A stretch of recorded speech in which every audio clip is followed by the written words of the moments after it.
जी, आपने सही में आपने जो अभी सवाल हमसे किए हैं, ये आज बहुत ही ज्वलंत है, बहुत ही बर्निंग टॉपिक है। ये हमारे ड्रीम लाइनर बोइंग 787 की क्रैश अहमदाबाद की और इतने लोगों की जान जाना, ये बड़ी त्रासदी है हमारे लिए, हमारे देश के लिए। लेकिन ये बोइंग एयरक्राफ्ट जो 787 जिसको ड्रीम लाइनर कहते हैं, ये वो एयरक्राफ्ट है जिसने बोइंग को आसमान पे ला दिया, उनके मार्केट शेयर को और उसके प्रोडक्शन को, और साथ साथ में इसकी जो कहते हैं कि इतना उन्होंने उसको मार्केट जब किया आज से 12-14 साल पहले, तो सबकी नज़रें पूरी इंडस्ट्री की, एविएशन इंडस्ट्री पूरी दुनिया की इस पर टिकी हुई थी। सब ने ख़रीदे हैं। जापान के एक निप्पॉन एयरलाइंस से उसने ख़रीदे, हमारे 8 जहाज़ डिलीवर हुए। और ये वो एयरक्राफ्ट हैं जो 2006 और 16 के बीच में ये हमारा वाला जो एयरक्राफ्ट है ये बना था, और ये तभी उसी बैच का एयरक्राफ्ट है जो क्रैश हुआ है। ये तो ये एक अमेरिका के अंदर एक मैगज़ीन है अमेरिकन प्रॉस्पेक्ट के नाम से, और उसने लिखा है, इस पे इन्वेस्टिगेशन काफ़ी हुई थी। और उसका एक मतलब एक अधिकारी भी बोइंग का, जब ये इसकी असेंबली चल रही थी, इसका प्रोडक्शन हो रहा था, और हमारे वाले जहाज़ का खास करके जो हमारे इंडिया में सप्लाई आए थे जहाज़ों के, जो बैच आया था उस टाइम, उसके अंदर एक क्वालिटी कंट्रोल मैनेजर लेडी होती थी, उसका नाम था सिंथिया ने एक रिपोर्ट करी थी अपने अधिकारियों से कि भाई इसके अंदर जो इंजन के अंदर कुछ पार्टिकल्स पाए गए हैं, बाहरी पार्टिकल, जैसे कहते नहीं कि कुछ चीज़ें रह गई हैं, इतना इंजन कॉम्प्लिकेटेड है कि उसको निकालना हाथ डाल का मुश्किल है। तो कल उससे ऑफिसर ने जवाब दिया, ये इन राइटिंग ये रिकॉर्डेड है कि उससे कोई फ़र्क नहीं पड़ता है, तो कौन सा ये अमेरिका में उड़ेगा, कौन सा ये अमेरिका में उड़ेगा, ये इंडिया जा रहा है। ये उसी टाइम का जहाज़ है। और एक और ने, विसिल ब्लोअर ने, इस जहाज़ के बारे में, उसी फैक्ट्री का था, उसकी अभी 1.5 साल पहले उसने सुसाइड किया या उसकी मौत हुई, ये मिस्ट्री है। उसने भी इसी तरह की शिकायत दर्ज की थी जो इसकी असेंबली प्लांट में था, इसके प्रोडक्शन में था। साथ में एक चीज़ और मैं कहना चाहूँगा कि जो जापान के निप्पॉन एयरलाइंस का था, वो तो मामला कुछ और था कि बैटरी में धुआं आ गया था कॉकपिट के अंदर, तो पैसेंजर को उतारा गया था, जल्दी शूट खोल करके उतारा गया था। और ये उस समय की बात है जब ये नया था जहाज़, तो पैसेंजर उतरे, उसके बाद उनका स्टेटमेंट आया कि साहब बैटरी से धुआं निकल आया। तो हमारे यहाँ 8 जहाज़ डिलीवर हो गए थे एयर इंडिया के, वो भी खड़े करा दिए गए थे फटाफट, और महीनों खड़े रहे थे। लेकिन वो एक एंगल निकल कर आया था, उसी टाइम बोइंग का शेयर गिर गया था। लेकिन उसी समय बात ये निकल करके आई थी, वहाँ तो बैटरी नहीं थी, कैसे निकल सकता। बोइंग ने क्लेम किया नहीं, ऐसा नहीं हो सकता है। लेकिन मामला कुछ और था कि साहब वो 3-4 लाख गाड़ियाँ टोयोटा की थी जापान की, और अमेरिकन उनको रिकॉल कर लिया था, इसका ब्रेक सिस्टम बहुत ख़राब है, तो बड़ा उसके शेयर नीचे गिर गया था, तो बदला ले लिया था जापान ने। ये उस टाइम चर्चा हुई थी। लेकिन जो एविएशन के लोग हैं, लेकिन उनकी नज़र कहीं और थी, उनकी सोच कुछ और थी। जो एक्सपर्ट्स बैठे हैं पूरी दुनिया में हर जगह हैं कि नहीं, मामला कुछ और है। इसी तरह कोपेनहेगन की एक कंपनी है डेनमार्क की, उसने मुकदमा कर रखा है इस कंपनी के ऊपर कि साहब इसका इंजन फेल हो जाता है, बार बार बदला जाता है, हम इसको फैक्ट्री बेचते हैं, फिर आता है। हमने, उनके कहने में है कि मतलब गिनती नहीं, इतनी बार हमने इंजन इनके भेजे गए हैं, आए हैं, लेकिन ये प्रॉब्लम निकल रही है इंजन में। वो केस चल रहा है अभी भी। कोपेनहेगन की कंपनी है, आर्कटिक का नाम से कुछ ऐसी नाम उसका है, नाम इस टाइम मुझे याद नहीं है, क्योंकि मुझे पढ़ता हूँ तो मुझे चीज़ें याद रहती हैं। वो केस आज भी चल रहा है कोर्ट के अंदर इस जहाज़ को लेकर। अब मैं आ रहा हूँ इस एक्सीडेंट के बारे में आपको बताने के लिए कि पहली नज़र से देखने से ये लगता है कि ये एयरक्राफ्ट बिल्कुल नॉर्मल था, चेक्स हुए हैं, सारे इंजीनियर ने उसको ठीक से देखा है, एयरवर्दिनेस है, पायलट ट्रेन है। सुमित सब्बरवाल जी इस जहाज़ के लाइन इंस्ट्रक्टर भी हैं, ऐसे नहीं है, अच्छी उनकी उड़ान का उनको तजुर्बा है, एक्सपीरियंस है। को पायलट भी ट्रेंड है, ऐसा नहीं है नाड़ी को कभी नहीं भेजा जाता है, ये बहुत बड़ी गलतफहमी है। किसी चीज़ की कमी नहीं थी जहाज़ में। ये निकलता है, टैक्सी करके आता है, रनवे पे खड़ा होता है, लाइन अप होता है, उसका टेक ऑफ होता है। टेक ऑफ होते ही, एयरबोर्न होते ही कुछ सेकंडों के बाद जो है हमारे कैप्टन ने जो है एयर ट्रैफिक कंट्रोल अहमदाबाद को कहा, मेडे मेडे मेडे, 3 बार। ये फ्रेंच वर्ड है, यानी कि हम खतरे में हैं, जहाज़ खतरे में है। उसके बाद 2 शब्द और उन्होंने कहे थे, वो कहे थे नो थ्रस्ट नो लिफ्ट, यानी जहाज़ को जो ताकत मिलती है फुल पावर, वो नहीं मिल रही है, और ये उठ नहीं रहा ऊपर। और आप देखिए जो वीडियो वायरल हो रही है, जहाज़ ऐसे जाकर एक जगह ठहर के धीरे धीरे जा रहा है, दूर से देखने से लगेगा कि लैंड हो रहा है। हम लोगों ने उसको इनलार्ज करके देखा, ऐसा नहीं कि फ्लैप्स अप कर दिए हों एक्सीडेंटली, वो थ्योरी बिल्कुल फेल है। फ्लैप्स अप नहीं हुए थे, ना उसमें कोई चेंजेस हुए थे, एयरक्राफ्ट जाते सीधे चला गया। यानी कि इसमें बहुत से रीज़न हो सकते हैं। सबसे पहली चीज़ तो रीज़न ये है कि फ्यूल स्टार्व कर गया। स्टार्वेशन मतलब होता है कि फ्यूल ना मिलना दोनों इंजन का, वो होता नहीं है। ये बिलियंस में मतलब कोई एक जहाज़ होगा जो ऐसे एक्सीडेंट में दोनों इंजन फेल होंगे। अक्सर होता है कि एक फेल हुआ, एक में इतना दम है कि वो टेक ऑफ भी होगा, लैंड कर भी जाएगा। अगर अटलांटिक के ऊपर, अटलांटिक बहुत बड़ा समुंदर है, अगर उसका एक इंजन फेल होगा तो ये फ्लाई करके जाएगा 1500 किलोमीटर, तब लैंड करेगा। एक इंजन में इतनी ताकत है। तो दोनों इंजन का एक साथ फेल होना ये नामुमकिन बात है, लेकिन इसके साथ हुआ।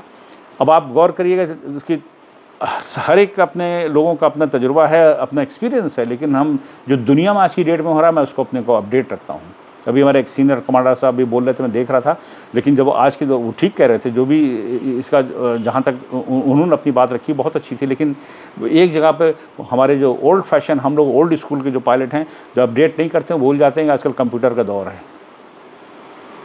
हमने बिना GPS के फ्लाइंग करी है, और आज तो कहाँ से कहाँ पहुँच गया। कंप्यूटर छोड़िए तो सैटेलाइट से कनेक्ट होता है। मतलब ये इंजन स्टार्ट होता है इस जहाज़ का, ये फैक्ट्री को डाटा भेजना शुरू कर देता है, इसके इंजन के स्टेटस का, इसके पैरामीटर्स का, सब कुछ जो है पैरामीटर्स जाते रहते हैं। फैक्ट्री में रियल टाइम देखते हैं वहाँ बैठ करके कि किस इंजन, कौन नंबर का इंजन जो है कहीं गड़बड़ तो नहीं कर रहा, ये फैक्ट्री वाले देखते रहते हैं। और जो मैं अभी आपको जो बताना चाह रहा हूँ, ये इस तरह से इतना एडवांसमेंट इसमें हो चुकी है कि बहुत से लोगों की बातें पता ही नहीं है। अब आप गौर करिएगा, इस जहाज़ के साथ सब कुछ नॉर्मल था, लेकिन एक 20 से 25 सेकंड में ज़िंदगी बदल गई। अब मैं आता हूँ कि इसके टेक्निकल चीज़ के ऊपर। इसके दोनों विंग के अंदर टैंक हैं, 1,35,000 लीटर टैंक है, उसके अंदर फ्यूल आता है।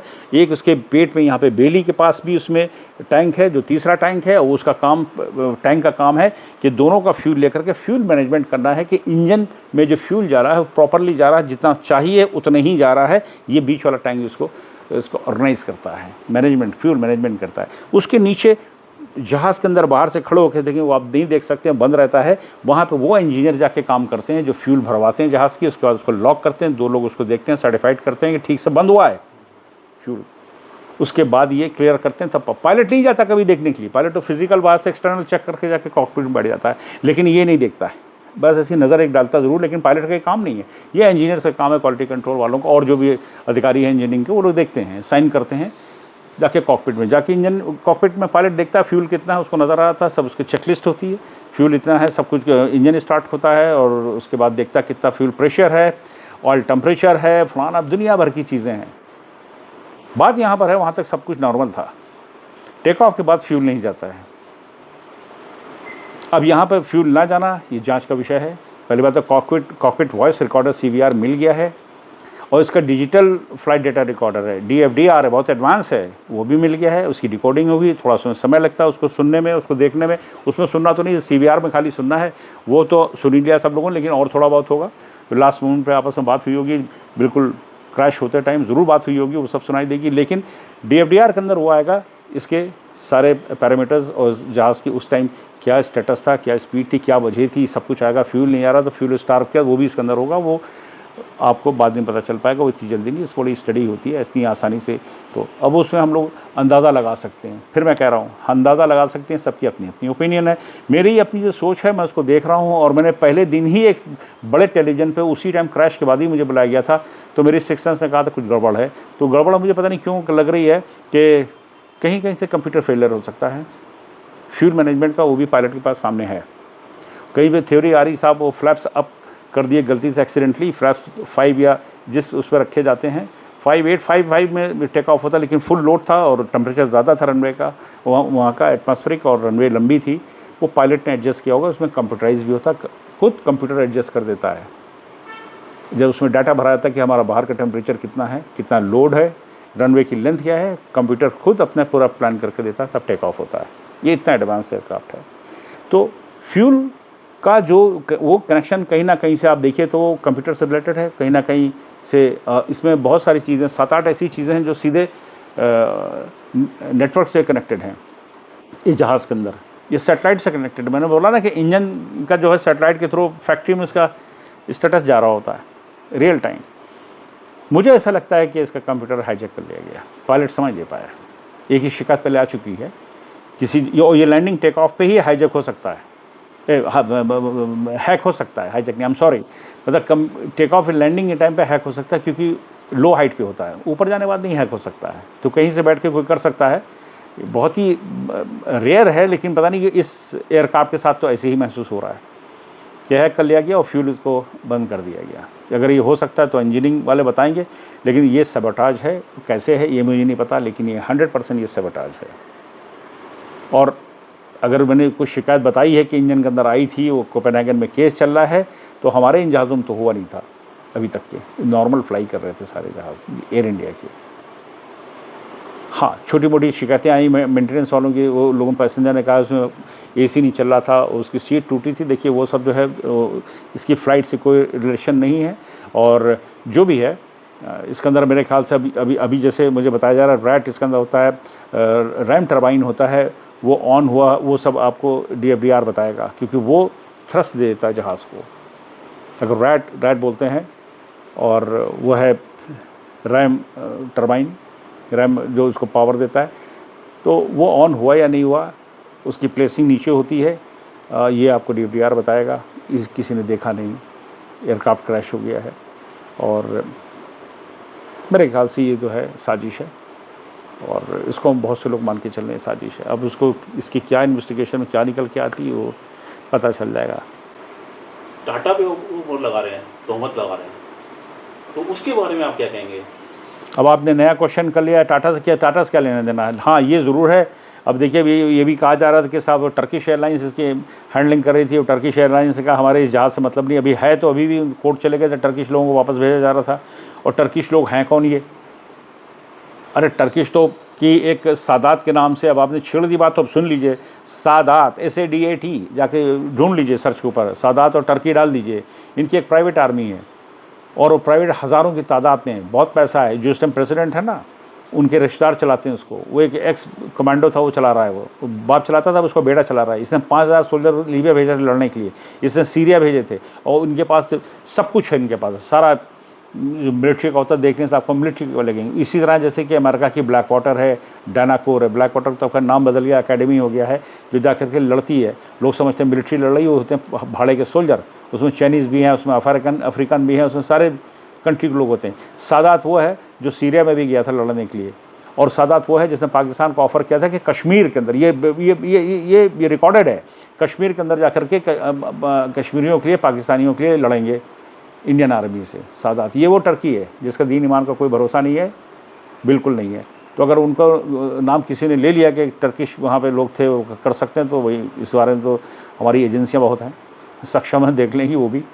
हालांकि यहाँ से हटने की बात की जा रही है, क्योंकि दुश्मन के साथ हाथ मिलाए तो दुश्मन मुल्क हम मानेंगे ऐसे कि टर्की को। तो जाके हाई कोर्ट या किस कोर्ट से उन्होंने स्टे ले लिया है, खबर आ गई है। तो वो तो एक एंगल अलग है, लेकिन टाटा का इसमें क्या रोल है? टाटा तो बता रही है वही 62,000 करोड़ का फ़ायदा एयर इंडिया ने बताया है। 62,000 करोड़ में अगर 240 लोगों को 240 करोड़ दे दिया गया तो उनकी सेहत पे क्या फ़र्क पड़ता है? और टाटा में क्या, देखिए क्रैश में टाटा का क्या लेना देना है, लेकिन यह है कि भाई 1-1 करोड़ एक्स्ट्रा, लेकिन इंश्योरेंस का अलग मिलेगा। ध्यान रखिए, हर इंटरनेशनल पैसेंजर का इंश्योरेंस अभी का मुझे नहीं पता है, $1,25,000 का होता था, अभी भी शायद इतना ही है, या शायद $1,50,000 हो गया। $1,50,000 का मतलब कि 1 करोड़ के आसपास, 1.25 करोड़। तो 1 करोड़ वो दे रहे हैं, तो 2 से 2.5 करोड़ का बनता है, लेकिन वो जान से बढ़कर नहीं हो सकता है। और जो भी कोई कुछ कहे, तो टाटा का मुझे लगता नहीं इसके अंदर है, कोई कंपनी नहीं चाहती कि ऐसा नुकसान हो या ऐसे कोई डेडली एक्सीडेंट हो, कोई नहीं चाहती है। और टाटा लोग का तो रिकॉर्ड अच्छा है। और एयर इंडिया क्या, देखिए एक टाइम ये था कि हम लोग ये कहते हैं कि जितनी भी प्राइवेट एयरलाइंस में नाम लूँगा इनकी मेंटेनेंस नहीं होती है। और एयर इंडिया का ये हाल था, इंडियन एयरलाइंस का ये हाल था कि जहाँ भी ऑपरेशन स्टार्ट करते थे उससे पहले, मान लीजिए कोई नया एयरपोर्ट है, वहाँ से इनका ऑपरेशन स्टार्ट हो रहा है, तो ये पहले 2 महीने पहले अपने टेक्नीशियन, सारा ग्राउंड स्टाफ भेज देते थे, वो तैयार हो जाते थे। इनके हर एयरक्राफ्ट जब लैंड करता है तो चेक्स होते हैं, टेक ऑफ से पहले चेक्स होते हैं, मतलब लैंड होने के बाद चेक होते हैं। मैं एयर इंडिया की बात कर रहा हूँ। और एयर इंडिया जो थी किंग फिशर को मेंटेनेंस देती थी, ये शायद लोग भूल गए होंगे। किंग फिशर उस टाइम की बड़ी एयरलाइंस थी, उसको एयर इंडिया ग्राउंड सपोर्ट देती थी, पूरा मेंटेनेंस एयर इंडिया के पास था। तो ऐसा नहीं है क्वालिफाइड एयर इंडिया में नहीं है, ऐसा नहीं है। लेकिन जहाँ पर ऐसे हादसे की साजिश की जाएगी तो उसके लिए इंजीनियर क्या कर सकता है, पायलट क्या कर सकता है, या टाटा क्या कर सकता है, ये वो भी एंगल है। हाँ, बोइंग के ऊपर का की जो बातें आई हैं निकल कर के वो रिकॉर्डेड हैं और पेपर के ऊपर हैं कि वो लेडी ने इस्तीफ़ा इसी बात पे दे दिया था कि उन्होंने कह दिया ये कौन सी बात हो गई कि ये यहाँ नहीं उड़, बता रहे हैं उनके सुपीरियर ने कह दिया ये यहाँ नहीं उड़ेगा सर, यू डोंट वरी, ये इंडिया जा रहा है। तो मतलब इंडिया जा रहा है, घटिया सामान इंडिया भेज दो, को मरे खपे। ये रिकॉर्डेड है। अमेरिका का एक अमेरिका की एजेंसी है, वो बड़ी है, अमेरिकन प्रॉस्पेक्ट के नाम से, उसने छापा हुआ है।